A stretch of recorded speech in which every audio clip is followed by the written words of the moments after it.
Hey guys, how are you doing? Hey, good that you are here. Well, I've been reading something online. Good governance depends on some public policy process. What do you guys think? Oh, that's interesting. I should join the discussion then. Oh, so guys, I think I have some points that I can add to this discussion. So let me take you through a slide. So I actually came across with these three definitions of good governance, and then on the right is how I summarize them. So what governance means based on these three definitions is a way, a method, process, exercise of authority that involved individuals, both from public and private, to solve or to manage common affairs, to regulate different aspects of collective life.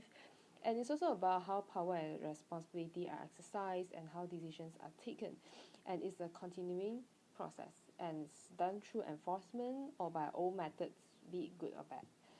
So when I look at the public policy process, so what public policy process means is actually a process that take place to solve problems and improve quality of life for the citizens. So it's a process involve legislator, executive, administrator, interest group, and individual.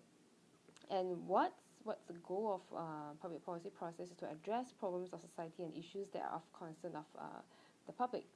So when I compare these two definitions, they are actually not that different in terms of goal. So for good governance, for governance is to manage common affair, is to regulate different aspects of collective life, and for public policy process is to address problems of society and issues that are of public concern. So if I look at the definition, I don't really agree that in order to have good governance, you need to have sound public policy in place first.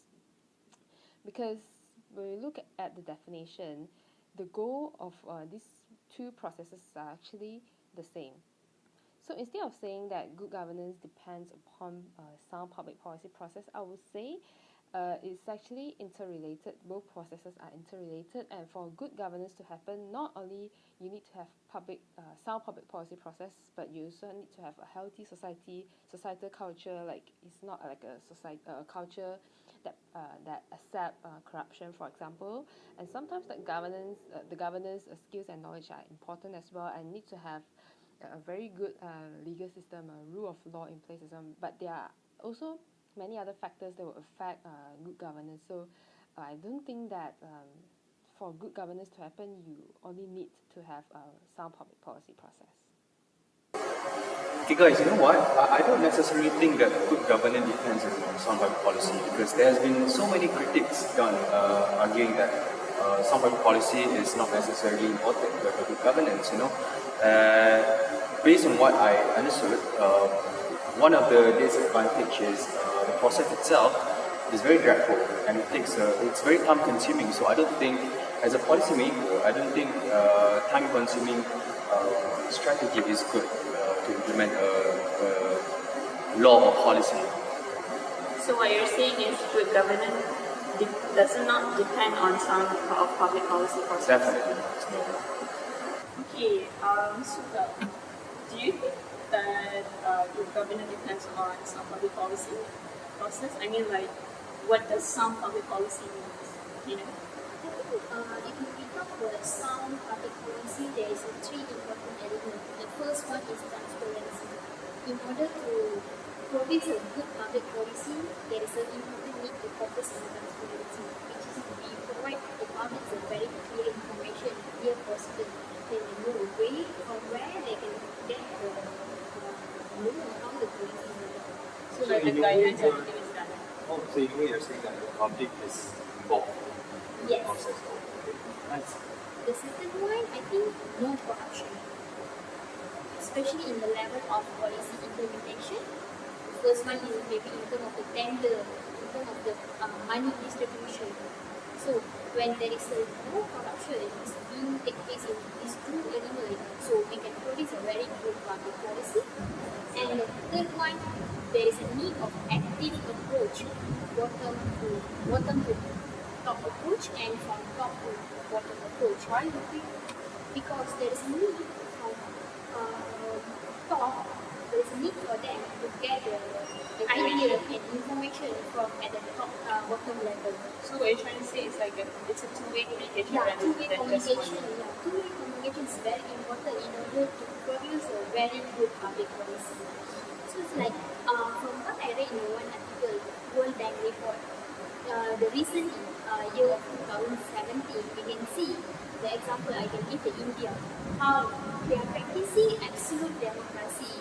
But in terms of the good governance, we can see they are still at the level rank of the 152. Which is very poor, you know. Yeah, because we can see the public policy are crafted very strictly in India, but yet they are not at the top rank in terms of the good governance. So they have a system to hear what people want, Yeah, but yet the good governance is not present. Yeah, and still the second example I can give is Maka, which you can see they does not practice of the absolute democracy, but they perform better in terms of the good governance, where they are at the rank of the 52. So basically, what I'm trying to see is there are major factors which is driven to the good governance in a particular state. Okay, so I don't know about you guys, but to me, based on what all you guys have explained, it's like to run a country, we need to have good governance. But then again, not necessarily means that we Does not entirely depend on our public policy. in order to have good governance. But in the case of the question which I asked, like, does good governance depend on some public policy process? I don't think so. I don't think so too. Because you've given Yeah. an example. The example itself speaks volume. Yeah. Exactly. Thanks guys for the explanation. It was a nice sharing. Thank you so much. Yes, thank you. See you. Alright, bye guys. Bye. No, for real.